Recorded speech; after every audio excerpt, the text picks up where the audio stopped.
Assim, quando a gente fala de cultura, e ele falou disso muito claro, de forma muito clara também, existe a cultura que chegamos à conclusão que é a cultura caída proveniente do pecado, do afastamento do homem de Deus.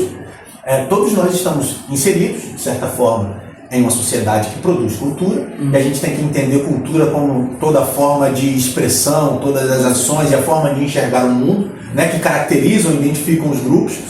E aí essa cultura, até certo ponto, ela influencia a gente, mas Deus deixa claro que entende isso também. E ele entende que a santidade e essa mudança, ela é processual, ela não se dá do dia para a noite. Eu gosto de trazer o exemplo de Abraão. Abraão estava inserido em um determinado contexto histórico, geográfico e social.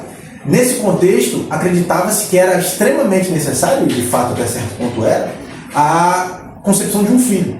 Porque não havia instituições estatais, particulares, né, públicas, que cuidassem de um homem em sua velhice. Então, um homem, para que ele tivesse tranquilidade e segurança na sua velhice, ele precisava de um filho que cuidasse disso. E Abraão não tinha isso. Então surge um Deus que Abraão não conhece muito bem, e ele fala assim: Abraão, sai da tua terra, do meio da tua parentela, tua terra que eu vou te mostrar, e eu farei de ti pai de uma grande nação. Ou seja, ele prometeu aquilo que Abraão precisava.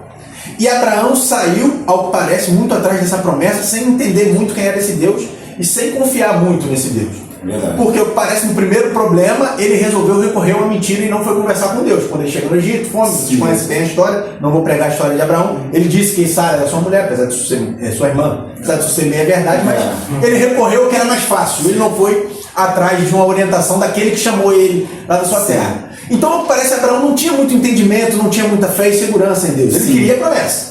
Mas as coisas foram acontecendo, Deus foi se revelando a ele nessa caminhada, até que chegou em certo ponto em que Deus fala assim: Abraão, depois de ter dado filho, Abraão, lembra do filho da promessa? Lembra aquilo que eu te prometi lá atrás? Então quero que tu pegue isso aí que eu te dei, que eu te prometi lá atrás, e me dá, sacrifica o teu filho.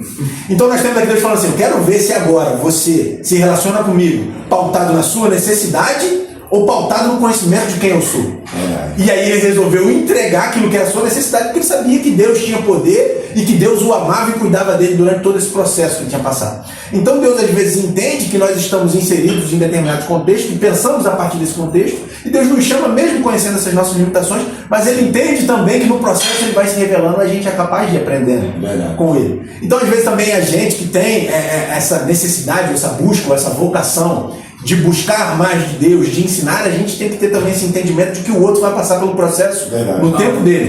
Né? Porque às vezes a gente tem aquele sangue fariseu, aquele chamado de sair um pecador inútil, que merece o inferno, que não tem a fé que eu tenho. Outra verdade, ele está no momento de sua caminhada e às vezes nós já estamos em outro. Mas a religião, de fato, ela e a gente pode entrar nesse ponto, ela é muito influenciada pela política, pela economia, né? E eu posso trazer, vou deixar vocês falarem, senão eu monopolizo o discurso, mas aí eu vou trazer algumas falas de Benjamin Franklin na sua carta a um jovem burguês, que é a síntese do pensamento capitalista, e uma fala de Margaret Thatcher.